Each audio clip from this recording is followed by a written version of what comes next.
Multiply कर दें, इसको स्मॉल क्यू से मल्टीप्लाई कर दें तो आप किधर चले जाएंगे, इधर चले जाएंगे। कि अगर आप इस ई क्यू इंटू ई कर दें तो what do you get this F का फॉर्मूला। तो एफ इज इक्वल टू क्या, जैसे एफ का होता था M into G, M for mass, कि mass of the object should be multiplied with the gravitational field strength. तो यहां क्या होगा, Q for charge of the object, charge on the object should be multiplied with electrical field strength. तो मैं इसको बिल्कुल कैसा फॉर्मूला समझता हूं, जैसा आप बचपन में एम जी पढ़ते हैं बिल्कुल वैसी ही चीज है ये क्यू ई, क्योंकि वहां सीन क्या है, M is the mass of the object, इधर क्यू क्या है, चार्ज ऑफ द ऑब्जेक्ट, उधर जी क्या होना था, ग्रेविटेशनल फील्ड स्ट्रेंथ, इधर ई कौन है, इलेक्ट्रिकल फील्ड स्ट्रेंथ। तो जब आप उनको मल्टीप्लाई करेंगे तो आप मास को ग्रेविटेशनल फील्ड स्ट्रेंथ से मल्टीप्लाई करें तो ग्रेविटेशनल फोर्स, आप चार्ज को इलेक्ट्रिकल फील्ड स्ट्रेंथ से मल्टीप्लाई करें तो इलेक्ट्रिकल फोर्स आ जाएगी। क्या इसमें किसी को परेशानी है? अभी तक का लेक्चर हमारा यहां तक का बिल्ड हुआ है। और हाँ, यहां से आगे अगर आप देखेंगे तो हमने के को किससे रिप्लेस किया हुआ है, ऊपर 1 और नीचे 4 पाई एप्सिलॉन नॉट से रिप्लेस किया हुआ है। यहां पे भी के को किससे रिप्लेस किया हुआ है, 1 ऊपर, नीचे क्या 4 पाई एप्सिलॉन नॉट से रिप्लेस किया हुआ है। अब या तो आप ऊपर लिखते हैं तो के लिखें, नीचे लिखते हैं तो 4 पाई एप्सिलॉन नॉट लिखें। खैर बहरहाल, मुझे इस वक्त क्या बात आपको समझानी है, मुझे आपको इलेक्ट्रिकल फील्ड स्ट्रेंथ की क्वांटिटी में आपको समझा चुका हूं, मतलब उसकी डेफिनेशन आपने लिख दी है, उसका फार्मूला आपने लिख दिया है, उसकी यूनिट्स आपने लिख दी हैं, उसको सिंप्लीफाई आपने कर दिया है। एंड वन मोर थिंग जो आखिरी बात मैं समझाना चाहता हूं, किस किस्म की क्वांटिटी है, स्केलर है कि वेक्टर है, इट्स अ वेक्टर क्वांटिटी। दिखाइए आपने क्या क्या लिखा है वहाँ पे। और इससे पहले कभी आप उसका ग्राफ बनाएं, आप ज़रा देखिए, आपने पहले उसको डिफाइन किया एज क्या, इलेक्ट्रिकल फील्ड्स को कैसे डिफाइन किया, it is defined as the electrical force per unit charge, फिर E is equal to F over Q, फिर वैल्यूज पुट करके फॉर्मूला बनाया, फिर उसकी यूनिट्स बनाई, फिर उसका कहीं ग्राफ में उसकी कोई शेप भी दिखाई। एक काम करें, 2 बातें करूँगा अभी मैंने एक तरफ आपको इलेक्ट्रिकल फील्ड का पैटर्न सिखाना है, मतलब इलेक्ट्रिकल फील्ड लाइंस भी ड्रॉ करवानी है, फिर मैंने आपको इलेक्ट्रिकल फील्ड की लाइंस ड्रॉ करने के बाद उसके साथ साथ उसका फील्ड की स्ट्रेंथ का ग्राफ भी ड्रॉ करवाना है विद रिस्पेक्ट टू क्या, with respect to distance of course, because हमने इलेक्ट्रिकल फील्ड के पैटर्न्स भी ड्रॉ करने हैं। अभी फॉर्मूला डेवलप हो चुका है। एक चीज़ जाइए ज़रा वहाँ पे जहाँ पे आपने ये ई की यूनिट्स लिखी हुई हैं, न्यूटन पर कूलम या kg ms-3 a-1, वहीं पे जाके कहीं साइड पे लिख दीजिए क्या, electrical field strength is a vector quantity, वहीं जाइए और साइड पे कहीं नोट लिख दीजिए, इधर नहीं बस जहाँ कहीं कहीं लिखा हुआ है आपने, अभी इन्होंने तो क्या किया हुआ है, जहाँ इन्होंने फॉर्मूला निकाला हुआ है अभी फॉर्मूला के साइड लिख दीजिए ना, जहाँ फॉर्मूला निकाला हुआ है, जहाँ यूनिट्स निकाली हुई हैं उधर ही, जहाँ यूनिट साइड पे निकाली हुई है ना तो उधर ही साइड पे लिख दीजिए ई इज क्या, E is a vector quantity, उधर ही साइड पे कॉर्नर लिख दीजिए कि E is a vector quantity. अच्छा, अब मैंने करना क्या है और क्या नहीं करना, इलेक्ट्रिकल फील्ड की स्ट्रेंथ का तो आपके पास फार्मूला तो आ गया है, मुझे उसका ग्राफ भी बनाना है और मुझे उस फील्ड को रिप्रेजेंट करने के लिए क्या कहते हैं, इलेक्ट्रिकल फील्ड लाइंस भी ड्रॉ करनी है। ठीक है, लेकिन सबसे पहले किसके लिए ड्रॉ करूंगा, आई थिंक सबसे पहले मैं बात करूंगा इलेक्ट्रिकल फील्ड अराउंड क्या, around an isolated positively charged या positive charge, an isolated positive charge की बात करेंगे जनाब साहब। तो हेडिंग दीजिए जी, electrical field pattern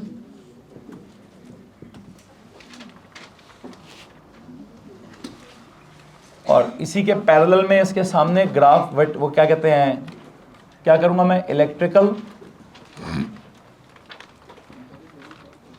field strength versus distance graph.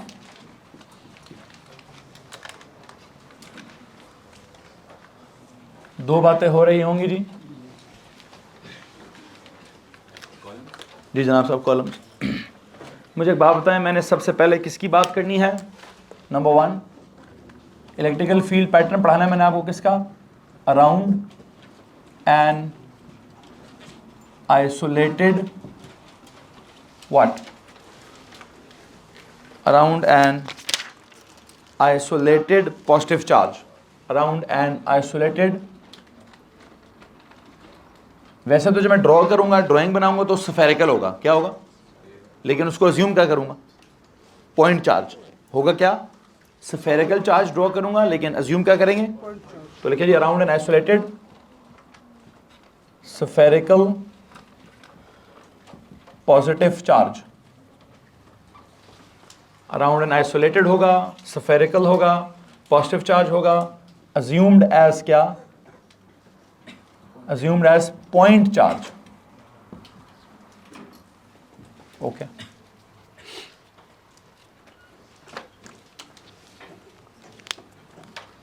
There you go.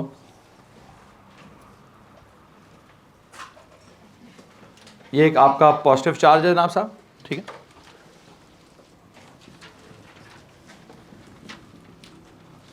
इसके इर्द गिर्द मैंने क्या ड्रॉ कर दिए, इसके इर्द गिर्द क्या ड्रॉ कर दिए जी, इसकी इलेक्ट्रिकल फील्ड आ गई,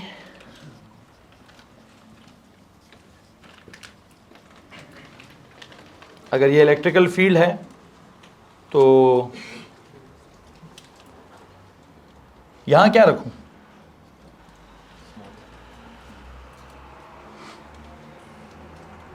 एक काम बताएं, ये जो मैं स्मॉल चार्ज रखने लगा हूं जिसको मैं टेस्ट चार्ज बोलूंगा, टेस्ट चार्ज शुड बी क्या, एक फिक्स करते हैं, टेस्ट चार्ज को फिक्स करेंगे, ठीक है जी, इट शुड बी पॉजिटिव।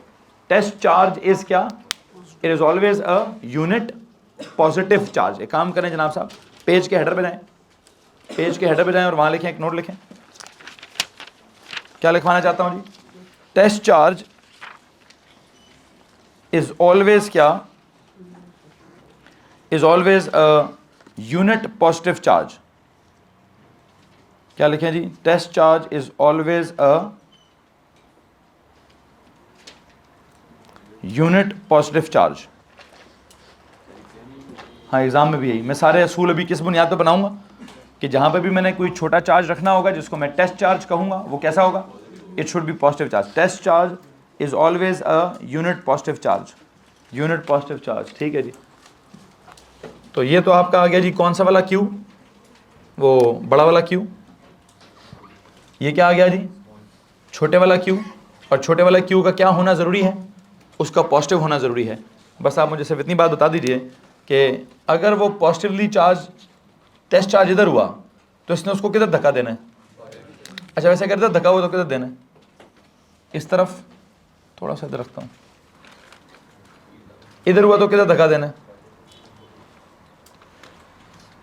इस तरफ, इधर हुआ तो किधर धक्का देना है, इस तरफ, इधर, इधर, इधर, इधर, इधर, ऐसी फील्ड ड्रॉ कर दीजिए जनाब साहब। क्या करिए, एग्जैक्टली रेडियल लाइंस किधर होंगी, जब ये धक्का बाहर की तरफ जाएगा तो एरोज किस तरफ बना लें, एरोज बाहर की तरफ बना लें।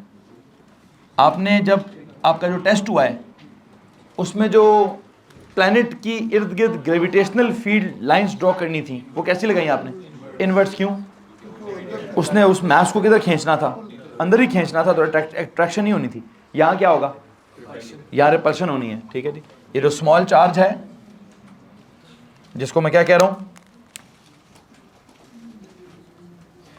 स्मॉल टेस्ट चार्ज जिसको मैं कह रहा हूं, याद रखिए कैसा है, दिस इज पॉजिटिव। ये बात बड़ी इंपॉर्टेंट है, स्मॉल टेस्ट चार्ज कैसा है, वो पॉजिटिव है। अगर वो स्मॉल टेस्ट चार्ज हमेशा पॉजिटिव होना है तो इस पॉजिटिव वाले के इर्द गिर्द फील्ड बनाएंगे तो कैसी होगी, इस फील्ड के पैटर्न को डिस्क्राइब कैसे करेंगे, I will describe this field pattern as what, as radial field pattern that is originating, मतलब यू नो आउटवर्ड्स। एक काम करें, इसके नीचे एक नोट लिखें, this pattern is,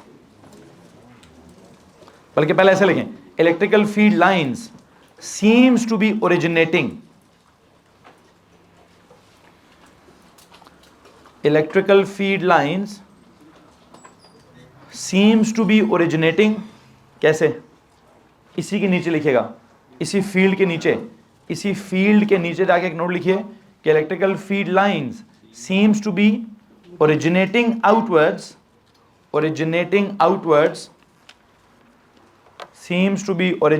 outwards from the what? From the center of the positive charge. Seems to be originating outwards from the center of the positive charge.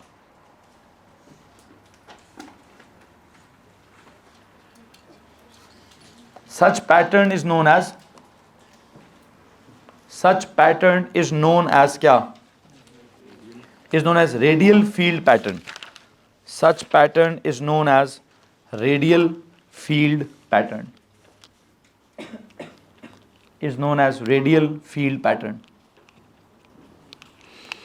अच्छा जी, अब मेरी बात सुनिए गौर से। मैंने इस तरफ क्या बनाना है जी? Electrical field strength versus distance का ग्राफ बनाना है। वैसे तो मुझे आप बता दीजिए कि इस इलेक्ट्रिकल फील्ड स्ट्रेंथ का फार्मूला क्या है? E is equals to K Q upon D square.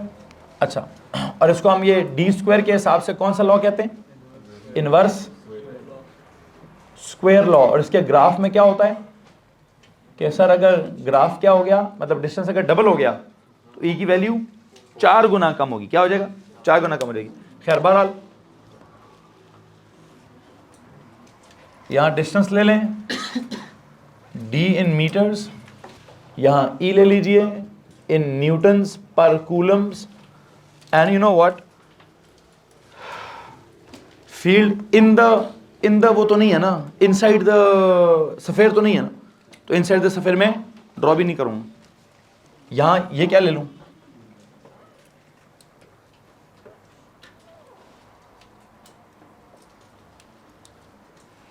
I think this should be the radius of the, मतलब ये उसका सेंटर है।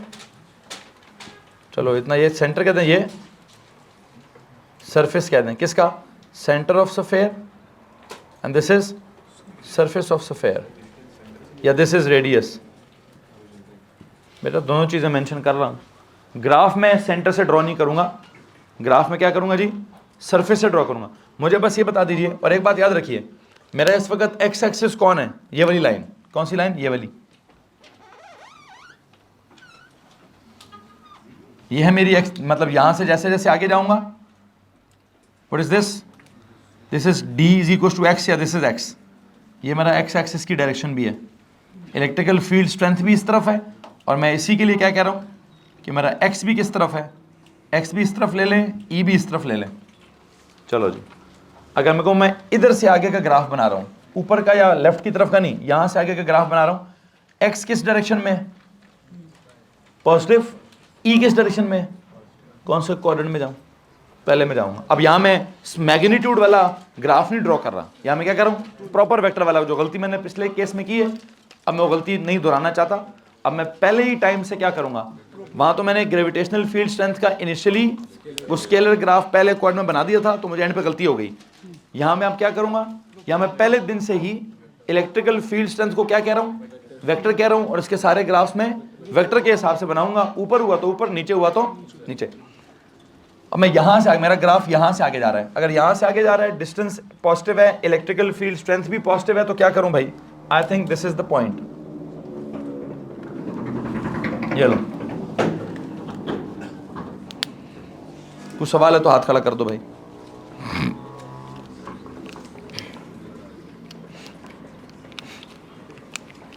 इसमें अगर कोई सवाल है तो हाथ खड़ा कर दें। और एक बात याद रखिएगा, एक काम मैंने और भी समझाना है। यहां ग्रेविटी में तो मैंने इन मतलब सरफेस से सेंटर तक का टॉपिक नहीं पढ़ाया। यहां मैं शायद सरफेस से सेंटर तक की कुछ ना कुछ बात करूंगा। यहां एक फैक्ट मैं आपको समझाना चाहता हूं कि ग्रेविटी के केस में तो पूरा सॉलिड होता है ना। प्लैनेट कैसा होता है?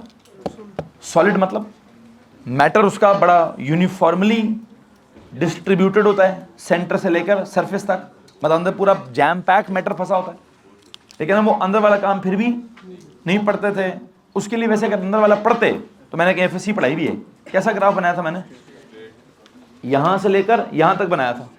आपसे एक सवाल है, इस केस में क्या होगा? ये जो चार्ज है स्फेयर के ऊपर किधर है? सेंटर पर है, अंदर पूरा यूनिफॉर्मली फैला हुआ है, या ओनली ऑन द सरफेस है? असल बात क्या होती है? Charge resides over the surface of the sphere. And now please tell me, if the charge resides over the surface of the sphere, तो मैं ये अंदर वाले खाते में क्या करूं? हाँ, वो कैसा जी? कुछ भी ना बनाए, डेड लाइन बनाए, सीधी लाइन बनाए। किधर? इधर। ये ले है अंदर वाला सीन क्या होगा भाई? ये सीन होगा। ये बात बड़ी इंपॉर्टेंट है यार, याद रखिएगा। अंदर ये क्या है, क्यों नहीं है? एक काम का तो मैं इसको नोट कर देता हूं। ये ग्राफ है आपका, यहां जाके लिखिए। इसको समझाने के लिए क्या करूं? इसके लिए क्या हो रहा है? ये क्या हो रहा है? ये तो वो इनवर्स स्क्वायर लॉ के मुताबिक इनवर्स का ग्राफ जैसा होता है मैंने वैसा बना दिया, ठीक है। लेकिन ये जो मैं अंदर वाला खाता समझाने लगा हूं, अंदर वाला खाता मैं क्या समझाने लगा हूं कि आपने ग्रेविटी में पढ़ा था, ये पॉइंट यूं जोड़ा हुआ है। आपने कैसे जोड़ा हुआ है? खैर पढ़ाया मैंने नहीं था, मैंने कहा FSC में पढ़ाऊंगा, लेकिन याद तो रह गया होगा कि सर वो ग्रेविटी में अंदर से प्लैनेट कैसा होता है? हॉलो भी नहीं होता, और ये नहीं होता कि मैस सिर्फ सरफेस पे चिपका हुआ है। मैस पूरे का पूरा अंदर ठूंसा होता है, वो पूरा सॉलिड किस्म का प्लैनेट होता है। लेकिन यहाँ क्या है? यहाँ किसी भी मिसाल के तौर में कहता हूँ जी, पेन को आपने चार्ज कर दिया है, तो चार्ज पेन में किधर होगा? वो चार्ज फैलता फैलता फैलता फैलता सरफेस पर आ जाएगा। अंदर से चार्ज अंदर नहीं होता। चार्ज जिस किसी में कहता हूँ मैंने दीवार को चार्ज कर दिया है, तो दीवार अंदर से चार्ज नहीं होती। तो चार्ज घूमता फिरता घूमता घूमता किधर आ जाता है? वो सरफेस पर आ जाता है। जब वो घूमता घूमता सरफेस पर आ जाएगा तो चार्ज रहेगी किधर? ये तो हमने कहीं बचपन में पढ़ा होगा शायद। Charge always resides over the exterior of the surface. तो अगर वो एक्सटीरियर ऑफ द सरफेस पर रिजाइड करता है तो इट मींस यहां प्लस लिखना गलती है। प्लस असल में है किधर? सर प्लस तो ये है,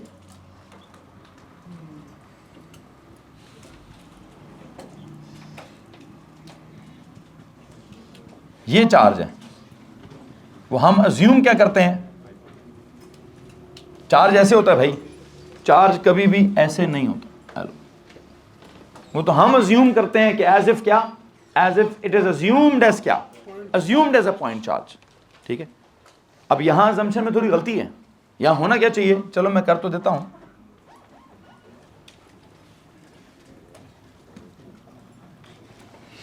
लेकिन आपको एक बात याद रखनी है कि since what? Since charge always resides over किधर?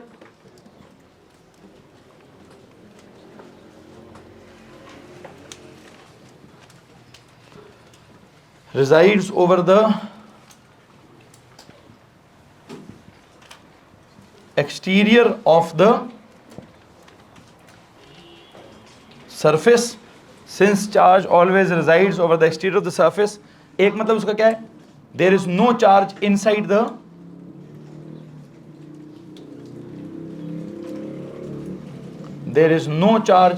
the sphere.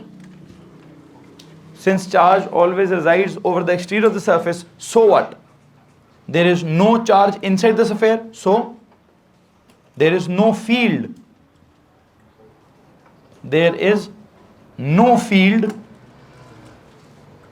या no field strength inside the, एक second, so what? There is no field inside the sphere. There is no field inside the sphere. Hence क्या?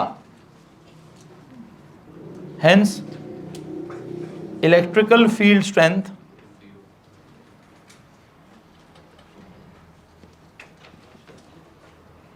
inside the sphere is 0. तो ये बात याद रखिए, इसका एक नंबर है। किस बात का? यहां लाइन लगाने का एक नंबर है, और ये हमारी ए लेवल की बात है। तो इस ग्राफ को, इसको फिर मैं डॉटेड भी नहीं करता हूं, उसको क्या कर देता हूं ताकि याद नजर आए कि ग्राफ प्रॉपर्ली कैसे है। यहां तक अगर किसी के पास कोई परेशानी है तो प्लीज हाथ खड़ा कर दीजिए। एनीवन? सो क्या बात हो रही है? N isolated spherical positive charge की बात हुई थी जिसको अज्यूम किया गया था एज पॉइंट चार्ज। अगर अज्यूम करते हैं पॉइंट चार्ज के तौर पर तो ओनली देन हम क्या कह सकते हैं? ओनली देन हम कह सकते हैं कि यार the field lines seems to originate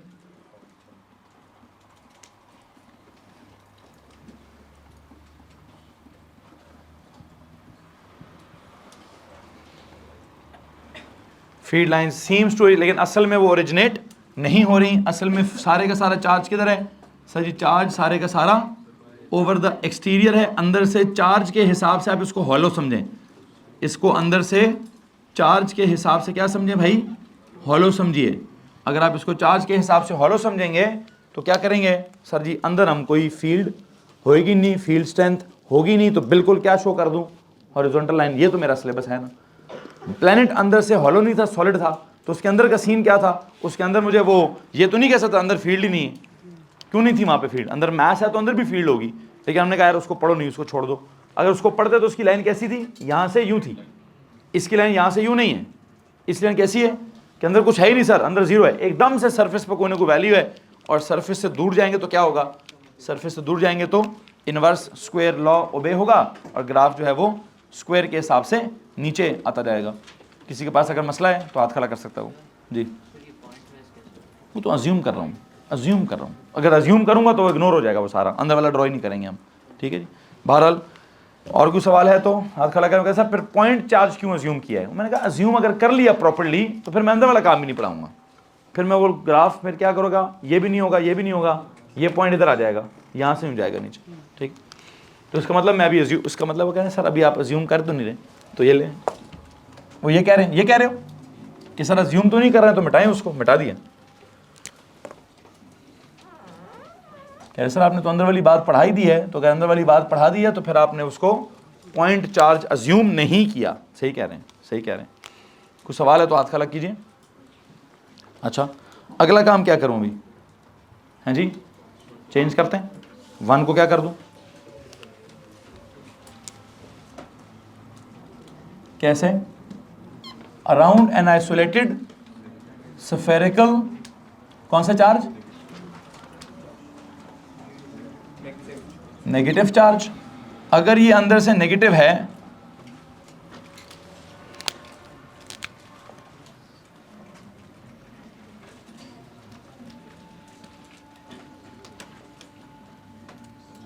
क्या फर्क पड़ेगा भाई?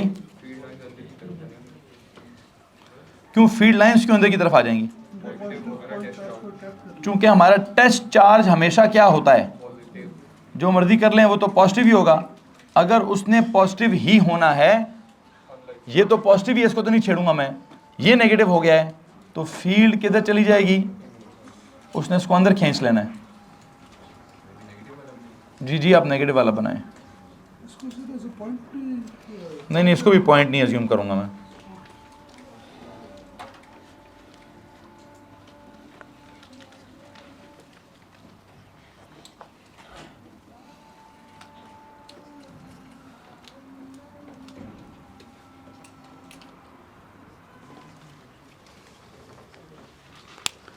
अब एक मसला हो जाएगा।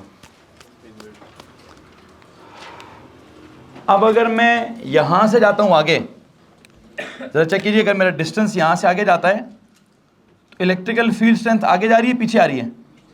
सर वो तो पीछे आ रही है। इसका मतलब क्या है?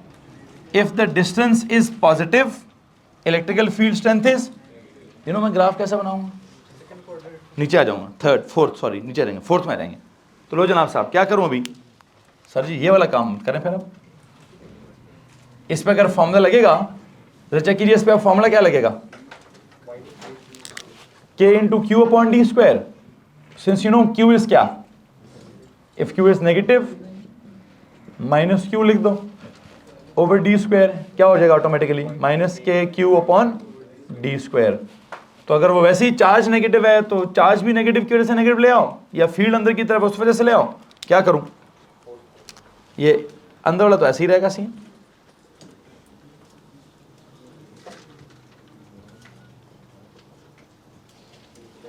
हेलो, ऊपर वाले ग्राफ को मैंने क्या कर दिया जी? रिफ्लेक्ट कर दिया है। अब आप देख सकते हैं कि अब मैंने जो ग्रेविटी वाले चैप्टर में आपको थोड़ा सा गलती की थी, अब मैं उस गलती के होने के चांसेस बिल्कुल ख़त्म कर रहा हूँ कि जनाब साहब पहले दिन से ही क्या करें, पॉजिटिव चार्ज है उसकी फील्ड बनाएं पॉजिटिव पहले क्वाड्रेंट में, नेगेटिव चार्ज है तो देख लें डिस्टेंस अगर उधर जा रहा है, इलेक्ट्रिकल फील्ड स्ट्रेंथ इधर आ रही है, तो क्या हो रहा होगा, एक्स का और ई का एरो ऑपोजिट्स हैं, तो एक्स अगर पॉजिटिव होगा तो उस वक्त ई नेगेटिव होगा, तो मैंने नेगेटिव ड्रॉ कर दी। बाकी सारी बातें वही हैं जो मैंने पहले समझाई हैं। हाँ, लिखने की ज़रूरत क्या है, समझ आ गई। हाँ, एक अगर यहाँ नोट, यहाँ एक्स्ट्रा नोट क्या लिखें, यहाँ ये वाला नोट लिखें कि when X is in the positive direction E is in the, मतलब एक काम बल्कि लिखें X and E are in opposite direction. अब देखिए ना, एक्स अगर राइट पर आ रहा है तो ई, वैसे एक और बात भी है, अगर मैं यहाँ पे ग्राफ बनाऊँ, कहाँ पे बनाऊँ, यहाँ पे, अगर मैं कोई नहीं, मैं यहाँ से इधर जा रहा हूँ, किधर जा रहा हूँ, इधर, अगर मेरा एक्स उधर जा रहा है, प्लीज टेल मी ई किधर जा रहा है, ई इधर जा रहा है। डू यू गेट दिस कि एक्स का एरो और ई का एरो हमेशा क्या होगा, अगर आप ऊपर जाना चाहते हैं, अगर आप यहाँ ऊपर जाते हैं एक्स, तो ई किधर जा रहा है, तो यहां मैं ये लिखवाऊंगा कि the direction of distance D and distance X and electrical field strength E are what, are opposite to each other. तो यहां जाएं, यहां ये लिखने की बजाय क्या लिख दें, या ये वाला नोट लिखने की बजाय क्या लिख दें जी, the direction of distance X and क्या electrical field strength E R क्या, R always opposite to each other. In this case direction of क्या जनाब साहब, this distance x and electrical field strength E are क्या, are always opposite to each other. But in this particular case, ये बात याद रखने वाली है, for what only, for this particular case only, for this particular case only,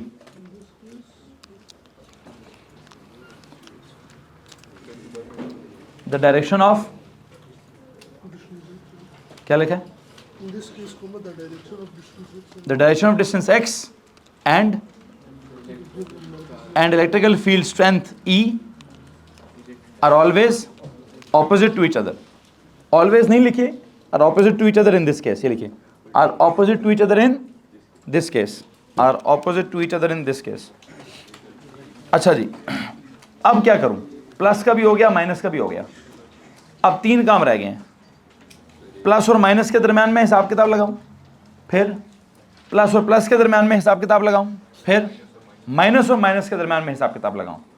I think मुझे minus और minus के दरम्यान में हिसाब लगाने में कोई प्रॉब्लम नहीं होगी, बिल्कुल वैसे होगा जैसे कि, जैसे क्या, जैसे किसका था जी, प्लस प्लस का नहीं, जैसे दो प्लैनेट्स का था, जो दो प्लैनेट्स दोनों क्या कर रहे थे, मैथ्स को अपनी तरफ खींच रहे थे। एक काम करें, तीसरी ड्राइंग बनाए जनाब साहब, किसकी, 2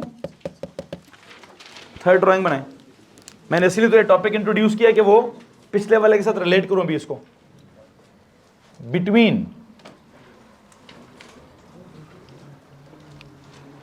to like charges,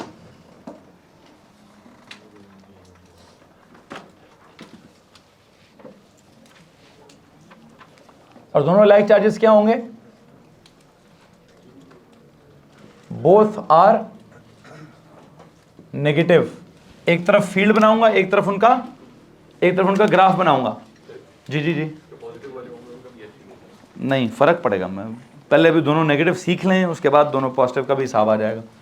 both are negative में एक नेगेटिव दूसरा नेगेटिव।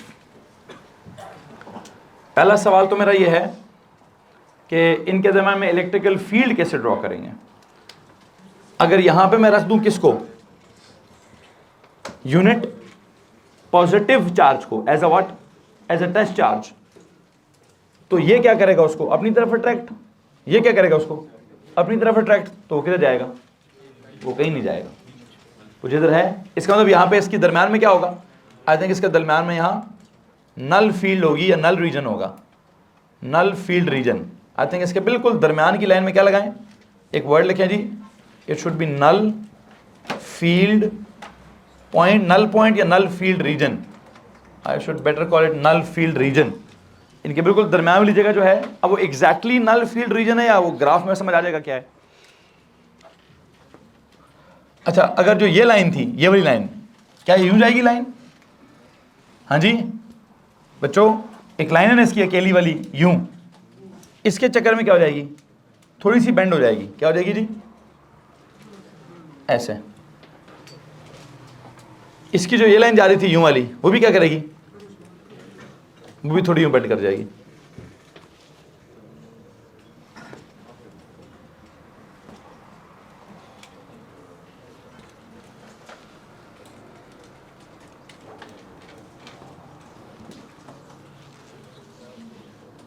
Inwards outwards, inwards. इसकी ये लाइन बिल्कुल नीचे आनी चाहिए थी ना, ये भी क्या कर जाएगी, इसकी वाली बिल्कुल नीचे आनी चाहिए, उसकी वजह से ये भी थोड़ी सी कर्व कर जाएगी। हाँ, जो यूं जानी चाहिए थी वो कैसे जाएगी, ऐसे। बातें नहीं करो यार, बातें नहीं करो, नोट्स बनाओ आराम से बैठ के। इसकी यूं जानी चाहिए थी, कैसे चली जाएगी, ऐसे। इसकी ऊपर जानी चाहिए थी सीधी, ऐसे ऐसे। हाँ, मुझे लगता है इन तीन को मैं कुछ भी नहीं करूंगा।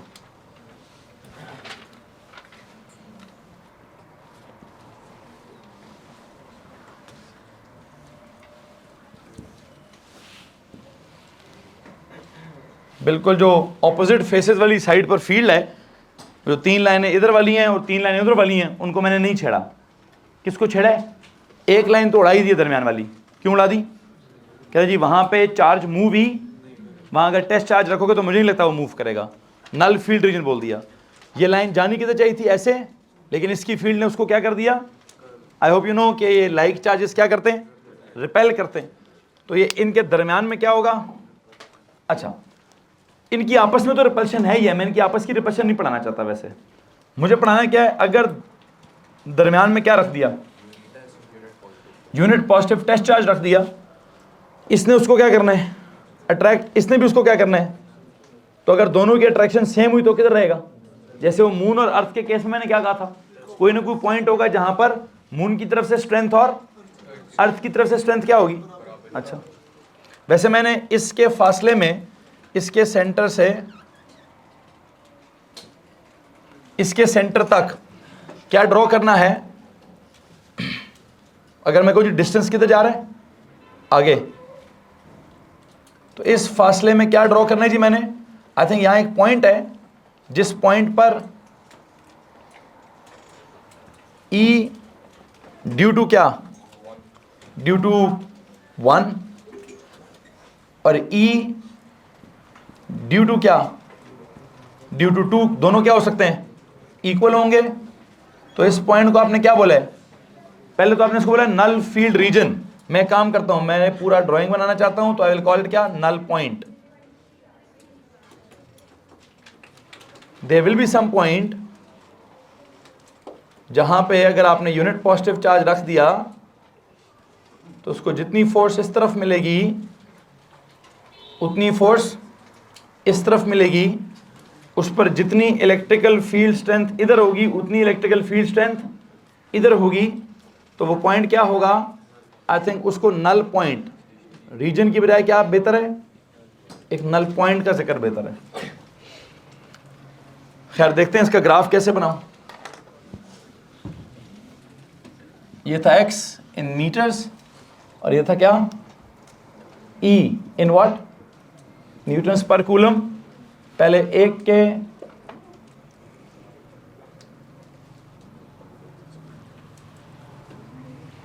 रेडियस की बात कर लेता हूं।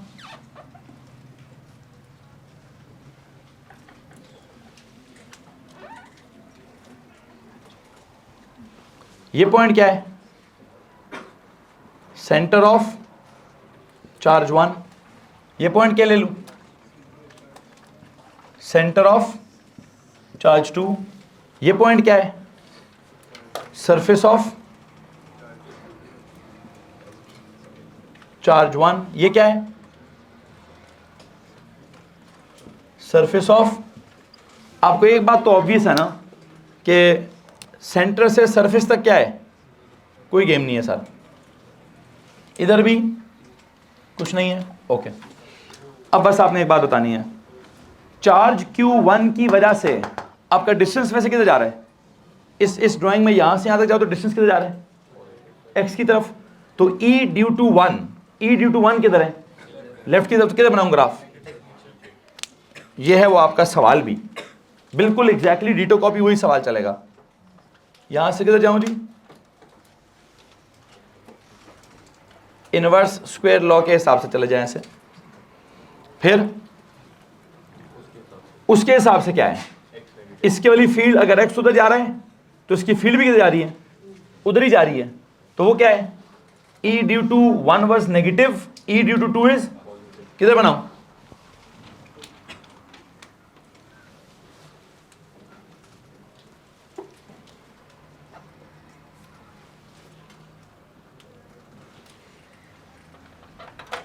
किसी को मसला है तो हाथ खड़ा करें।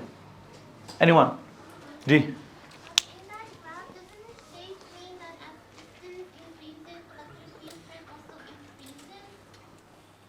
अभी तो एक ग्राफ तो नहीं है, इधर क्या हो रहा है, हाँ मैग्नीट्यूड में, मैग्नीट्यूड नहीं, मैग्नीट्यूड डिक्रीजेस। इधर पूछ रहे हो, क्या पूछ रहे हो,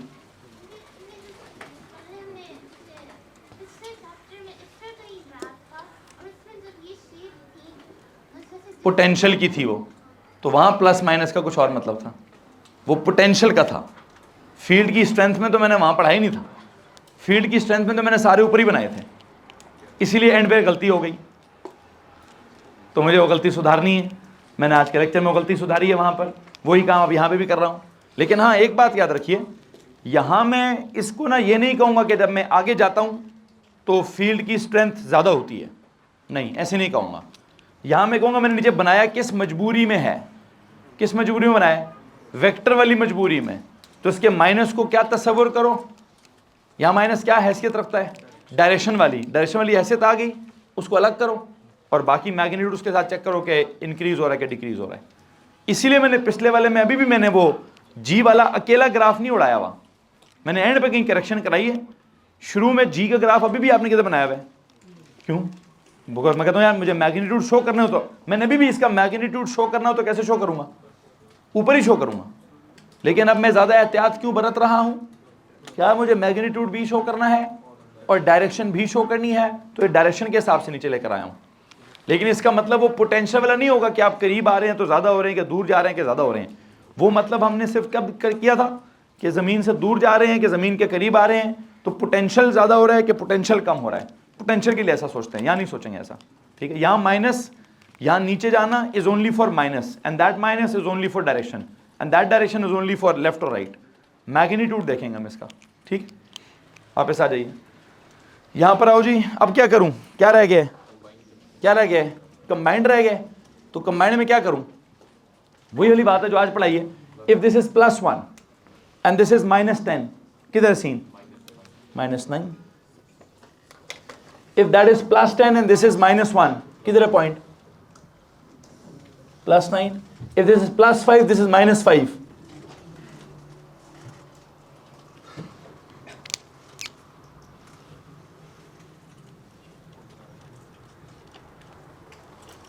हाँ जी। इफ समवेयर इधर इज +5, इधर इज -5, तो ये क्या है, 0। This is that null point. Now what, कैसा बनाऊं ग्राफ, हेलो। आज जो आपका टेस्ट की करेक्शन है वो ये वाला सवाल था। अब मैंने टेस्ट में दोनों तरफ क्या लिए हुए हैं, प्लैनेट्स, मैसेस। यहां दोनों तरफ क्या है, कौन से, ये दोनों नेगेटिव चार्जेस किसको रिजेंबल करते हैं, जैसे दो प्लैनेट्स अपने दरमियान के यूनिट मास को ये भी अपनी तरफ खींचता था, वो अपनी तरफ खींचता था, तो यहां भी दोनों नेगेटिव चार्जेस अपने दरमियान के यूनिट पॉजिटिव चार्ज को ये भी इधर खींचेगा, वो भी उधर खींचेगा। इसमें किसी को मसला है, एनीवन। हाँ, अगर दोनों प्लस हो गए तो मसला होगा। मसला क्या होगा, कोई मसला नहीं होगा। ये नीचे बनाया वो ऊपर चला जाएगा, जो ऊपर बनाया वो, और यूं कर्व की बनाए वो यूं करके कुछ होगा, कल के लेक्चर में देख लेंगे उसको।